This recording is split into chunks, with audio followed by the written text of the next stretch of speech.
नमस्कार, प्रणाम। मेरा नाम इंद्रदमन तिवारी है और नाम मैंने अपना बता दिया है तो थोड़ा सा अपने विषय में कहना चाहता हूँ। इसलिए कहना चाहता हूँ, अपना परिचय इसलिए देना चाहता हूँ ताकि थंबनेल देख करके आप ये वीडियो देखने के लिए आए होंगे तो थोड़ा सा आपको मेरे ऊपर विश्वास हो सके, क्योंकि बहुत सारे वीडियोस पीएचडी के रिसर्च प्रपोजल को लेकर के आपके समक्ष उपस्थित होते हैं, आपको सर्च में मिल जाते हैं और बहुत सारे लोग आपको इंटरव्यू की टेक्निक्स भी बताते हैं। तो थोड़ा सा अपने विषय में से बताना चाहता हूँ कि आपको थोड़ा सा मेरे ऊपर भरोसा हो जाए। अभी इसी सत्र में, हाल ही में सत्र 2024 में मेरा जो पीएचडी है, जो मेरा रिसर्च का काम है, वो पूरा हुआ है और मेरी जो पीएचडी अवार्ड हुई है वो खुद मुझे अगस्त में भी हाल ही में हुई है, लखनऊ विश्वविद्यालय से ही, लखनऊ विश्वविद्यालय कैंपस से ही हुई है, किसी कॉलेज से नहीं। तो ये बताना जरूरी इसलिए है कि मैं जो बातें कहने जा रहा हूं उस पर थोड़ी सी आप थोड़ा सा विश्वास कर सकते हैं, आंख मूंद के। पीएचडी के रिसर्च प्रपोजल को लेकर के हमें बात करनी है कि पीएचडी का रिसर्च प्रपोजल बनता कैसे है, रिसर्च प्रपोजल का महत्व क्या है, क्या रिसर्च प्रपोजल का जो आप टॉपिक लेकर के आने वाले हैं उसी पर आपको भविष्य में शोध करना पड़ेगा यदि आपका पीएचडी में एनरोलमेंट हो जाता है तो। दूसरा सवाल यह है कि लखनऊ विश्वविद्यालय का, या मैं कहूंगा किसी भी विश्वविद्यालय का ऐसा पीएचडी का जो कहें कि एक ट्रेडिशनल विश्वविद्यालय है, वो पीएचडी का रिसर्च प्रपोजल का एक फॉर्मेट सा बना करके उन्होंने नहीं रखा है।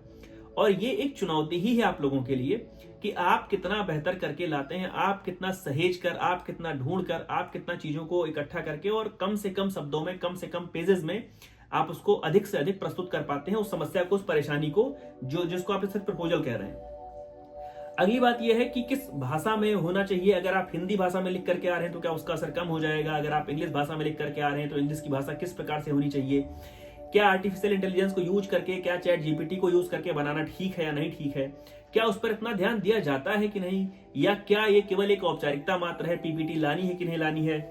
और वेटेज को लेकर के बात होती है, इंटरव्यू में पूछे जाने वाले सवालों की बात होती है, बायसनेस की बात होती है, पक्षपात की बात होती है कि क्या अपने लोगों को अधिक नंबर मिलता है, क्या बाहरी लोगों को कम नंबर मिलता है। मिस बहुत सारे सवाल हैं और ये सवाल मेरे पास भी थे जब मैं सत्र 2019 के बैच में लखनऊ विश्वविद्यालय के पीएचडी के एंट्रेंस को पास करने के बाद इंटरव्यू के लिए जा रहा था। खैर, मेरा यूजी पीजी यहां से रहा, मिस लखनऊ से ही रहा, तो थोड़ा सा चीजों की जानकारी मुझे थी, तो वो मैं आपके साथ साझा करने का प्रयास करूंगा।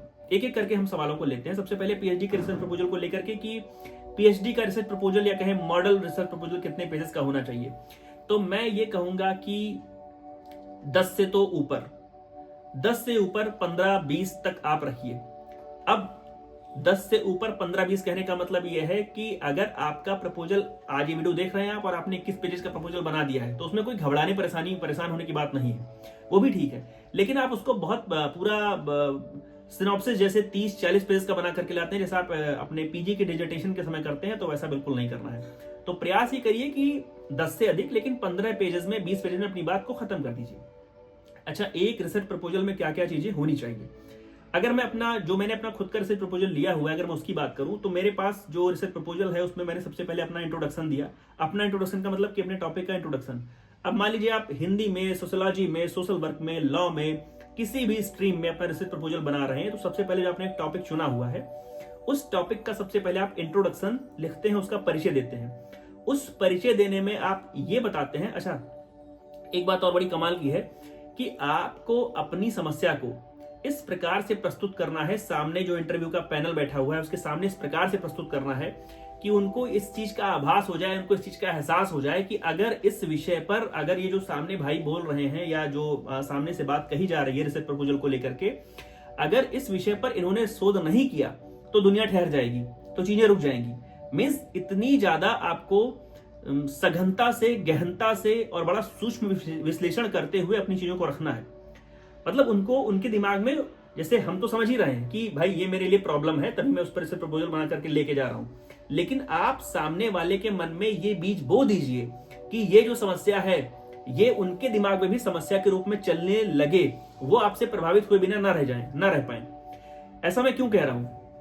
कई बार जब आप रिसर्च प्रपोजल की बात करते हैं तो आप किसी अपने साथी से, अपने किसी पुराने सीनियर से या किसी भी व्यक्ति से जो शोध पहले से कर रहा है, उससे आप पूछते हैं कि प्रपोजल कैसे बनाया जाए। अच्छा, उन्होंने आपसे बता दिया कि बस उसमें हाइपोथेसिस लिख लेना, स्टेटमेंट ऑफ प्रॉब्लम लिख लेना, रिसर्च क्वेश्चंस लिख लेना, बिब्लियोग्राफी वगैरह दे देना, बुक्स का नहीं। फॉर्मेट तो बताना बड़ा आसान है, लेकिन आपकी जो समस्या है उसका सबसे पहला जो पैरामीटर है सफल होने का या चयनित होने का, कि उसमें नवीनता होनी चाहिए। मीन्स वो द न्यू होना चाहिए, उस पर आप पहले से कुछ शोध हुआ है, आप उसमें क्रिटिकल एनालिसिस जोड़ करके ले आए कि या एन क्रिटिकल अप्रोच जोड़ करके ले आए, या आप कुछ भी उसमें आगे पीछे कुछ ऐसा एडजेक्टिव वर्ब जोड़ करके लेके चले आए, तो क्षमा कीजिएगा, आपका शोध का जो वो प्रपोजल है, आपका जो रिसर्च प्रपोजल है, वो उसकी कोई बहुत मान्यता नहीं है। तो आपकी जो प्रॉब्लम है वो बिल्कुल नई होनी चाहिए, उसमें कुछ ऐसे अनसुलझे टाइप की बात आप कह दो वहां पर, आप कुछ उनको एक उसका अनसुलझा या जिसको अभी जिस पर शोध नहीं हुआ है उस तरफ उनको लेकर के अगर आप चले गए तो मान लीजिए कि आपकी जय हो जाएगी, विजय हो जाएगी। क्योंकि जो अभी हम लोग इंटरव्यू के सवाल पर आएंगे, लेकिन सबसे पहला सवाल आपसे ही पूछा जाता है कि भाई इसमें नया क्या करना चाहते हो, इसमें तुम करोगे क्या, इसमें तुम करोगे कैसे। इंटरव्यू के सवालों पर हम लोग बाद में आएंगे, लेकिन उसके पहले भी हम ये बात कर रहे हैं कि शुरुआत कैसे करनी है। तो सबसे पहले आपका जो रिसर्च प्रपोजल हो, आपका जो रिसर्च का टॉपिक हो, वो बिल्कुल नया होना चाहिए। बिल्कुल नया से मतलब कि उस पर कहीं पर शोध हुआ है, चलिए ठीक है, लेकिन आप उसके एक अलग डायमेंशन से, उसको आप एक अलग तरीके से, उसी चीज पर नहीं, उससे थोड़ा सा आप आगे बढ़ करके उस पर शोध करना चाहते हो, उससे थोड़ा सा आगे बढ़ करके 2 कदम 4 कदम आप उस पर काम करना चाहते हो, जिससे लोक कल्याण होना है, विश्व का कल्याण होना है। आपकी रिसर्च से लोक कल्याण कितना होगा, विश्व का कल्याण कितना होगा, वो एनरोलमेंट के बाद की बात है। लेकिन शुरुआत में आपको ऐसे ही प्रदर्शित करना है, आपको ऐसे ही चीजों को पेश करना है, प्रस्तुत करना है कि ये समस्या जो वर्तमान की सबसे बड़ी समस्या है, चाहे किसी भी स्ट्रीम के आप हो, ये मैं सबके लिए कह रहा हूं और किसी भी विश्वविद्यालय के छात्र के लिए कह रहा हूं जो रिसर्च प्रपोजल के लिए परेशान रहते हैं, सोचते विचारते हैं। वापस अपने प्रपोजल पे आता हूं। सबसे पहले मैंने इंट्रोडक्शन लिखा। इंट्रोडक्शन में अपनी जो उस पर थोड़ी बहुत चीजें अभी चर्चा में है, या थोड़ी बहुत चीजें उस पर क्या पुरानी स्थिति क्या है, इसको ऐसे लेकर के आपने इंट्रोडक्शन लिखा। उसके बाद जो अगला पेज है आपका, मैं अभी इस पर एक चीज स्पष्ट और कर दूं, ये मैं अपनी चीज बता रहा हूं, सत्र मैं जब दिसंबर 2020 की बात बता रहा हूं। अब जरूरी नहीं है कि जैसा मैंने लिखा है, मैं हो सकता है इंट्रोडक्शन को आप किसी दूसरे हेडिंग में आप लिख सकते हो, मतलब उसके कुछ सिनोनिम में आप उसका कुछ नाम बदल सकते हो, या आपकी कुछ फैंसी इंग्लिश में आप लिख सकते हो, लेकिन थोड़ा सीधा सा पार्ट रहेगा तो ज्यादा बेहतर रहेगा। उसके बाद रिसर्च मेथोडोलॉजी वाली बात शुरू हो गई, जिसमें मैंने सबसे पहले लिखा स्टेटमेंट ऑफ रिसर्च प्रॉब्लम। जो मेरी रिसर्च प्रॉब्लम का वक्तव्य है, स्टेटमेंट है, वो मैंने लिखा। और उसके बाद जो लिटरेचर का रिव्यू, मींस क्या क्या लिटरेचर जो है, जो रिव्यू किए हैं मैंने, वो मैंने लिटरेचर रिव्यू के अंदर लिखा। लिटरेचर रिव्यू के बाद मैंने लिखा रिसर्च ऑब्जेक्टिव की हेडिंग, मींस लिटरेचर रिव्यू के ठीक बाद रिसर्च ऑब्जेक्टिव, और रिसर्च ऑब्जेक्टिव में मैंने 2 हेडिंग बनाई हुई थी, जनरल ऑब्जेक्टिव की और स्पेसिफिक ऑब्जेक्टिव की। और ये सारी बात जो हम लोग कर रहे हैं, ये रिसर्च मेथोडोलॉजी के अंतर्गत ही है। आगे बढ़े तो रिसर्च ऑब्जेक्टिव के बाद मैंने लिखी हाइपोथेसिस। हाइपोथेसिस पर विशेष ध्यान देने की जरूरत है। क्यों जरूरत है? क्योंकि आपके इंटरव्यू में पूछी जाने वाली जो प्रश्नों की दर कहें, रेट कहें, वो सबसे अधिक अगर है तो आपकी हाइपोथेसिस को लेकर के है। आपकी सारी बात, आपका सारा मसौदा सुनने के बाद पैनल सबसे पहला सवाल पूछता है, आपकी हाइपोथेसिस क्या है, आप हाइपोथिकेट क्या करते हो।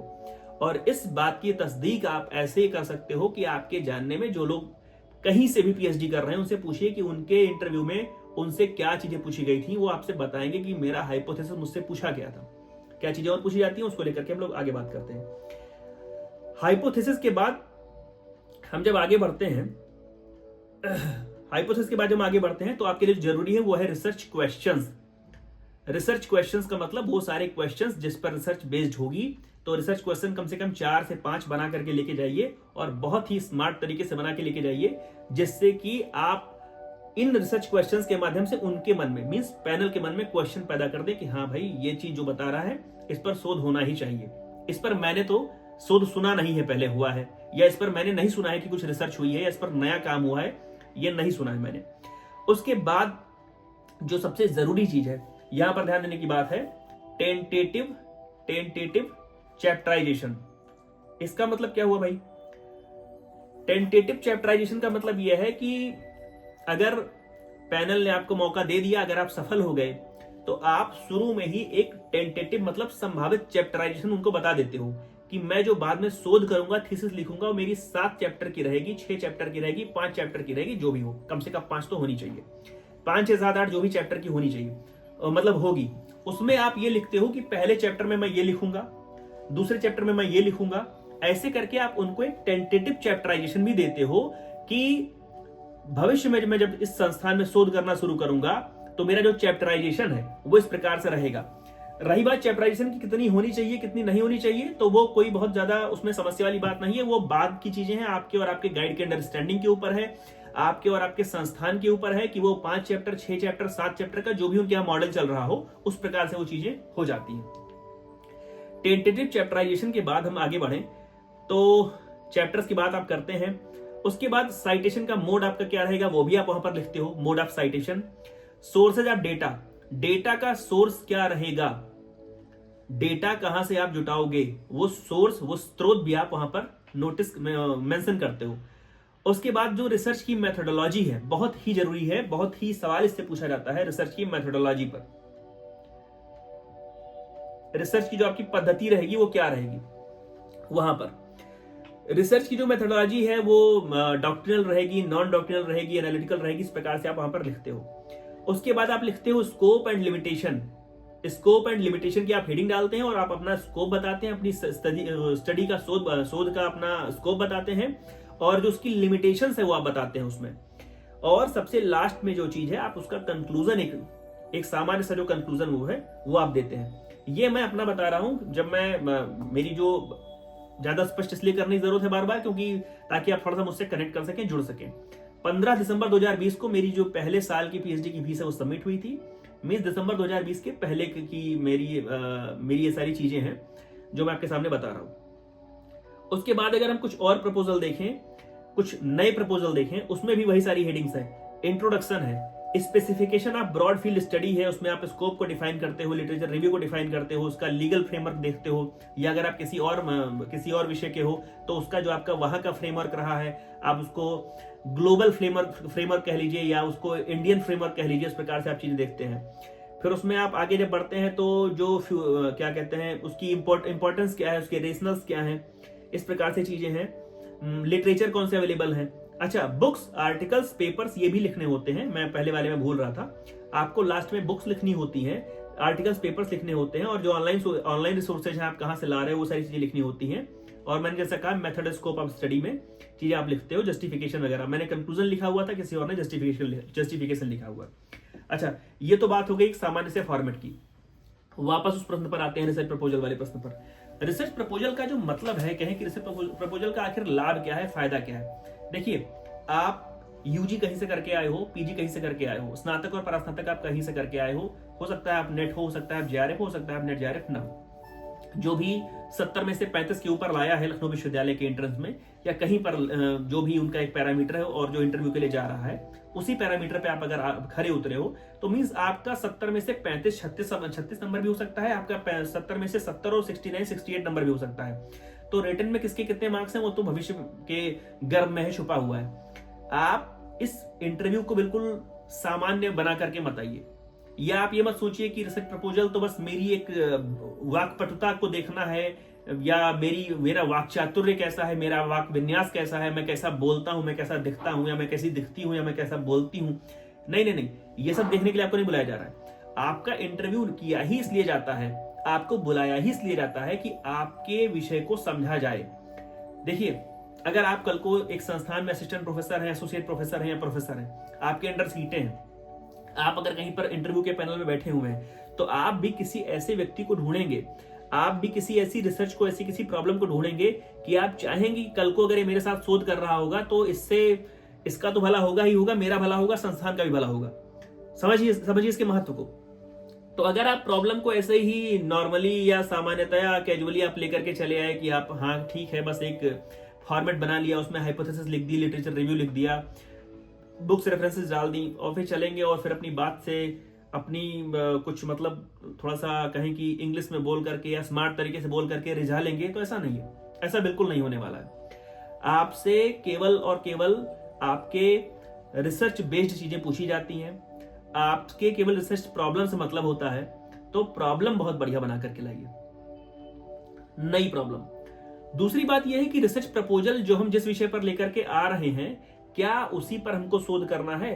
तो मैं इसके जवाब में कहूंगा कि मैं अपनी खुद के अगर उदाहरण की बात कर लूं तो मेरा रिसर्च प्रपोजल कुछ और था और मैंने रिसर्च बाद में किसी और विषय पर किया था। मींस इसकी छूट, इसकी अनुमति आपको है, लेकिन डीआरसी के माध्यम से, लेकिन गाइड के माध्यम से, लेकिन आपके संस्थान के नियमों के माध्यम से। इस विषय पर मैं स्पष्ट कहना चाहता हूं कि छूट है, लेकिन वो सभी किसी ना किसी कंडीशन के अधीन है। तो इस बात को मैं अधीन इसलिए कह रहा हूं कि इस बात को आप ऐसे ना समझें कि हाँ ठीक है, प्रपोजल अभी किसी काम चलाओ बना लेते हैं और कल को जब सिलेक्शन हो जाएगा, कल को जब पीएचडी में एनरोलमेंट हो जाएगा तो चीजों को सुधार लेंगे। तो हो सकता है आपको चीजों को सुधारने का मौका ना मिले। तो सबसे पहले अपने चयन को सुनिश्चित कीजिए, अपने चयन को पक्का कीजिए, अपना जो एनरोलमेंट है उसको पक्का कीजिए। और एनरोलमेंट पक्का तभी होगा जब आपकी रिसर्च प्रपोजल में दम होगा, जब आपका रिसर्च प्रपोजल नए जैसा होगा, कुछ उसमें नयापन होगा। अब आते हैं इंटरव्यू के पार्ट पे। इंटरव्यू में आपसे सबसे जो सवाल है पूछा क्या जाता है। तो जैसा मैंने कहा कि आपसे हाइपोथेसिस को लेकर के चीजें पूछी जाती हैं कि आपकी जो हाइपोथेसिस है वो क्या है, आपने क्या हाइपोथिकेट किया हुआ है इस प्रॉब्लम को लेकर के, सबसे पहले आप वो बताइए। तो आप जाहिर सी बात है अपना जो हाइपोथिकेशन आपका है वो आप बताते हैं, वो अपनी समस्या आप उनको समझाते हैं कि ऐसी सी बात है। उसके बाद हम आगे बढ़े तो आपसे जो अगली चीज पूछी जाती है मेथोडोलॉजी। पूछा जाएगा कि अच्छा ये बताइए कि क्या मेथड रहेगा आपका। अब आपने कहा कि मेरा फला मेथड रहेगा, फला मेथड रहेगा, तो आपसे पूछा जाता है कि क्या इसमें स्कोप है इस मेथड से रिसर्च करने का। मतलब एक मान लीजिए आप कोई एक्स प्रॉब्लम बता रहे हैं और आपने कहा कि मैं इस पर डॉक्ट्रिनल मेथड से करूंगा। तो पूछा जाता है कि क्या इस पर डॉक्ट्रिनल मेथड से रिसर्च करना संभव है, क्या युक्तियुक्त है, क्या एप्रोप्रिएट है। तो आपका जो रिसर्च प्रॉब्लम है और आपने जो रिसर्च मेथोडोलॉजी लिखी हुई है, जिस रिसर्च मेथोडोलॉजी से आप करने वाले हैं, उस पद्धति में और उस प्रॉब्लम में एक समानता होनी चाहिए, एक संबंध होना चाहिए। तब आप बता पाएंगे कि हाँ साहब मैं ऐसे करके करूंगा, मैं बिल्कुल करूंगा। अगला सवाल आपसे क्या पूछा जाता है कि जो आपका लिटरेचर रिव्यू को लेकर के, किन लिटरेचर्स का आपने रिव्यू किया हुआ है, या आपने कौन सी किताबें पढ़ी हुई हैं, या आप जो रेफरेंस बता रहे हो। अच्छा, रेफरेंस वगैरह में अक्सर क्या होता है, सबके साथ है कि 2-3 रेफरेंस हम लोग लिखते हैं या बुक्स हम 2-3 लिखते हैं। फिर मन में आता है कि भाई यार 2-3 के बजाय 5-7 हो जाता तो अच्छा रहता। अच्छा, वो 2-3 के बजाय आप 2-4 आप उसमें ऐड कर देते हैं। 2-4 जब आप उसमें ऐड करते हैं ऐसे वाला मीन्स बस कैसे कर दिया, वही 2-4 आपके लिए गले की फांस हो जाती है। तो मैं ये कहूंगा कि आप LLM का इंटरव्यू देने नहीं आ रहे हैं, आप किसी यूजी या किसी एडमिशन का इंटरव्यू देने नहीं आ रहे हैं। आप बहुत ही जिम्मेदारी से आइए और बहुत जिम्मेदारी से अपना जो ये रिसर्च प्रपोजल बना करके लाइए। आपके रिसर्च प्रपोजल में अगर 100 शब्द लिखे हुए हैं तो मैं आपसे कहूंगा कि उन 100 शब्दों में कम से कम 98-99 के विषय में तो जानते रहिए। एक आध शब्द तो चलिए ठीक है, वो सबके साथ होता है, मेरे साथ भी हुआ, आपके साथ भी होगा। लेकिन आप अपने रिसर्च प्रपोजल में कुछ ऐसा लिख करके आ रहे हैं, आपने GPT यूज किया है, आपने कोई ऐसा AI यूज करके आपने उसमें उसको लंबा चौड़ा बनाने के लिए या हैवी इंग्लिश लिख दी। आपने सोचा कि ऐसा करेंगे, हैवी इंग्लिश लिखेंगे मीन्स थोड़े लंबे चौड़े शब्द या मजबूत शब्द, और हम जाकर के बाद में इंग्लिश में मजबूती से बोलेंगे, नहीं, उसका कोई लाभ नहीं है। और यही चीज मैं कहूँ, हिंदी वालों को डरने की आवश्यकता नहीं है। हिंदी भाषा में जो लोग हैं उनको डरने की आवश्यकता नहीं है। और किस इंग्लिश में अगर आप सोचे कि इसका लाभ मिल जाएगा, अनुचित लाभ मिल जाएगा, अनफेयर, नहीं, उसका लाभ नहीं मिलता है। बस इसको ये मान के चलिए कि आप खुद बैठे हुए हैं इंटरव्यू में। जब आप अपने से सवाल करते हैं कि प्रपोजल कैसा होना चाहिए, प्रॉब्लम कैसी होनी चाहिए, प्रॉब्लम कहां से लाएं, तो आप भी ये समझिए कि अगर आपके अंडर में कोई शोध करने आए और वो एक ऐसा विषय लेकर के आए जो आपसे कहे कि साहब इस पर तो शोध हुआ था पहले, थोड़ा सा हम भी इसमें कुछ कर लेंगे, तो नहीं, आप तो उससे कहोगे नहीं भैया तुम रहने दो, हमारे अंडर में शोध मत करो। तो उतना ही आप अपने आप शुचिता बरतिए, उतना ही सावधानी सजगता बरतिए कि जो प्रपोजल बना करके आप लाइए, जो प्रॉब्लम बना करके लाइए, एटलीस्ट उस पर कोई हाल फिलहाल वैसा ही शोध ना हुआ हो कि आपसे वहां पर बैठा हुआ पैनल में कोई कह दे कि भैया इस पर तो अभी फला काम हुआ है, फला किताब आपने पढ़ी नहीं, इसका मतलब फला दिन का पेपर आपने पढ़ा नहीं, इस पर तो काम हो चुका है, जो आप बता रहे हो, सजेशन आप जो बता रहे हो थोड़े बहुत, इस पर तो काम हो चुका है। दूसरी बात, तमाम लोगों के मन में सवाल रहता है कि इंटरव्यू है, अपने लोगों को ये किया जाता है, नहीं, ऐसा कुछ नहीं है, ऐसा बिल्कुल कुछ नहीं है। तो इन सब चीजों को अपने दिमाग से निकाल दीजिए कि अपने लोगों के साथ कुछ ऐसा व्यवहार होता है। हो सकता है इसमें कई लोगों से आपकी जब बातचीत होती हो तो लोग ऐसा बताते हो कि नहीं ऐसा होता है, वैसा होता है। लेकिन मैं कहूंगा कि अगर अपने दिमाग में आप ये सब चीजें लेकर के आ रहे हैं तो फिर इंटरव्यू देने का कोई लाभ नहीं है। आप एकदम खुश होकर के और अच्छा प्रपोजल बना करके, अच्छी प्रॉब्लम बना करके लेकर के आइए। जाहिर सी बात है जो पैनल है वो आपसे प्रभावित होगा, जाहिर सी बात है पैनल आपसे प्रभावित हुए बिना रह ही नहीं पाएगा। भाषा को लेकर के ड्रेस की बात कर लें। ड्रेस, लोग पूछ रहे थे कि ड्रेस कैसा पहनना होता है, ड्रेस क्या है। तो ड्रेस आप जैसा फॉर्मल पहन करके आप किसी नौकरी चाकरी के इंटरव्यू में जाते हैं, चाहे वो पुरुष हो चाहे महिलाएं हो, तो आप प्रयास ये करिए कि जो भी आपका मतलब सादगी वाला ड्रेस है, आप क्या बोलते हैं उसको, औपचारिक वेशभूषा, वो आप पहन करके आइए, उसमें कोई दिक्कत नहीं है। अब जीन्स मत पहन लीजिएगा, जीन्स मत पहनिएगा। सवाल को लेकर के, वेटेज को लेकर के। अच्छा, अपना परिचय, आपको सबसे पहले शुरुआत कैसे होगी, प्रपोजल के कॉपीज से आ जाते हैं। प्रपोजल की आप एक कॉपी अपने पास रखिए और कम से कम 3 से 4 कॉपीज और बनवा करके लाइए, 3 से 4 सेट और बनवा करके लाइए। आपके जितने भी एजुकेशनल डॉक्यूमेंट्स जितने भी हैं, जितने सर्टिफिकेट्स हैं, वो सारे के सारे आप मूल लेकर के आइए, मींस ओरिजिनल लेकर के आइए, और एक सेट उसका फोटोकॉपी जरूर लेकर के आइए। पहले भी हमने वीडियो में बताई, बात हम लोगों ने करी है।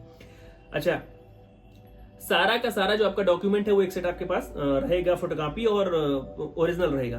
3 से 4 सेट जो रिसर्च प्रपोजल है उसको पीडीएफ उसका प्रिंट आउट लेकर के आइए, एक अपने हाथ में रखिए। पीपीटी की बात बहुत लोग पूछ रहे थे, पीपीटी आप बना करके बिल्कुल ले आइए। जब आप इंटरव्यू में कहीं पर उसमें देखेंगे कहीं ना कहीं विश्वविद्यालय की वेबसाइट पर, तो वहां पर पीपीटी लिखा हुआ है। ये बात अलग है कि कई बार आपसे पीपीटी के बजाय वहां पर इतने लोग बैठे रहते हैं कि अगर वो 1-1, 2-2 सवाल पूछ लें तो उतना आपका जो सारा का सारा मटेरियल है वो उनके पास आ ही जाता है, तो पीपीटी में बहुत ज्यादा दिखाने की आवश्यकता पड़ती नहीं है। लेकिन आप पीपीटी बना करके अगर ला सकते हैं आसानी से तो जरूर ले आइएगा, कि अगर मौके पर वहां पर व्यवस्था हो सके कि पीपीटी भी, मतलब मैं किसी भी विभाग के लिए कह रहा हूँ, कई सारे विभागों में लखनऊ विश्वविद्यालय में पीपीटी पर प्रेजेंटेशन होता है, कई सारे में नहीं होता है। लेकिन अगर आप पीपीटी बना करके लाए हैं, प्रोजेक्टर लगा हुआ है, अगर आपने कहा कि साहब पीपीटी लगा देंगे तो हमें समझाने में आसानी रहेगी, तो उतनी व्यवस्था आपके लिए हो जाएगी। क्योंकि बहुत सारे लोग ये पेपर को देख करके, पलट करके पढ़ने में असहज रहते हैं, जबकि वो पीपीटी चला करता है तो वो उनके लिए ठीक रहता है। तो आप पीपीटी बना करके लाइए, आपके लिए अगर आपको चाहिए अपने साथ सहूलियत तो ले आइए। आप एक बार वहां पर पैनल से कह सकते हैं कि साहब मेरे पास पीपीटी बना करके लाया हूं, तो मुझे एक मौका दीजिए, मैं पीपीटी से अपनी बात कह दूं। उसके बाद टेंटेटिव चैप्टराइजेशन को लेकर के हम लोग एक बात कहने वाले थे कि शुरुआत में टेंटेटिव चैप्टराइजेशन में मान लीजिए आपने 7 चैप्टर दिखा दिए, आपका एनरोलमेंट हो गया। अब वो 7 चैप्टर रहेगा कि 6 चैप्टर रहेगा या 8 हो जाएगा, ये फिर से मैं कह दूं आपके और आपके गाइड के संबंधों के ऊपर है। संबंध से मेरा मतलब है आप उनकी बातचीत हुई आपस में, आप लोगों ने समझा कि नहीं ठीक है साहब एक चैप्टर को कम कर देते हैं, साहब एक चैप्टर का बढ़ा देते हैं, तो वो तो आप लोगों की अपनी बात है, निजी बातचीत है, उस पर आप चैप्टराइजेशन वगैरह की बाद में बात करते हैं। मीन्स आपके और आपके गाइड के ऊपर है। लेकिन जो सबसे बड़ी चीज है वो द्वार है, वो जो दीवार है आपके और संकाय, आपके और फैकल्टी के बीच जो खड़ी हुई है, ये इंटरव्यू रूपी जो दीवार है, जो रिसर्च प्रपोजल रूपी दीवार है, पहले इसको तोड़िए, इसको लांघिए। और ये तभी टूटेगी, तभी आप इसको लांघ पाएंगे जब आप एक बहुत ही शानदार रिसर्च प्रपोजल बना करके लाएंगे, जब आप एक बहुत ही शानदार सी प्रॉब्लम लेकर के आएंगे और उसको इस तरीके से, इस ढंग से पेश करेंगे कि सामने वाले के मन में आए कि काश ये मेरे साथ आकर के शोध कर सकता, काश हमारे संस्थान में, हमारे संकाय में ये शोध करने आ जाता। और बहुत सारे ऐसे सवाल हैं कि कोर्स वर्क की क्लास कितने दिन की होती है, कोर्स वर्क में आना पड़ता है क्या, ये सारे सवाल ऐसे हैं जो आपके एनरोलमेंट के बाद के हैं। मैं ये सारे सवाल आपसे एक एक करके इस पर बात कर लूंगा, इसको सुलझा दूंगा। बस अभी के लिए मेरा इतना ही है कि जो आपका इंटरव्यू होने जा रहा है या हो रहा है, तो प्रयास बस इतना करिए कि ईमानदारी से, अपने साथ ईमानदारी बरतिए, क्योंकि इसी प्रपोजल के आधार पर आपका लखनऊ विश्वविद्यालय के या किसी भी विश्वविद्यालय के पीएचडी की कार्यक्रम में जो सिलेक्शन है वो होना है, एनरोलमेंट है जो होना है। और अगर आप यहीं से अभी से ही लापरवाही करना शुरू कर देंगे तो फिर आगे आपके लिए बहुत चीजें आसान नहीं रहेंगी। तो पहले अच्छा रिसर्च प्रपोजल बना करके लाइए। इसमें मैं प्रयास करूंगा कि रिसर्च लिंक एक दे दूंगा, वहां पर आप मुझसे रिसर्च प्रपोजल चाहें तो उसका एक फॉर्मेट मुझसे ले सकते हैं। तो मेरी ओर से ढेर सारी शुभकामनाएं। अगर कुछ भी मेरा सवाल, मतलब मैंने तो बहुत सोचा विचारा था कि क्या क्या बातें करनी है, लगभग मैं चीजें आपसे बता भी पाया हूँ। कुछ चीजें अगर मैं भूल रहा हूँ तो आप कमेंट में आकर के लिखिएगा, मैं उसका जवाब जल्द से जल्द देने का प्रयास करूंगा। ढेर सारी शुभकामनाएं आपको, चाहे आप लखनऊ विश्वविद्यालय के पीएचडी के इंटरव्यू की तैयारी कर रहे हो या किसी भी विश्वविद्यालय के पीएचडी के एंट्रेंस की तैयारी या इंटरव्यू की तैयारी कर रहे हो, तो मुझे लगता है कि रिसर्च प्रपोजल पर यह वीडियो आपके काम आएगा, आपको लाभ मिलेगा। ढेर सारी शुभकामनाएं, धन्यवाद, जुड़े रहिए, प्रणाम।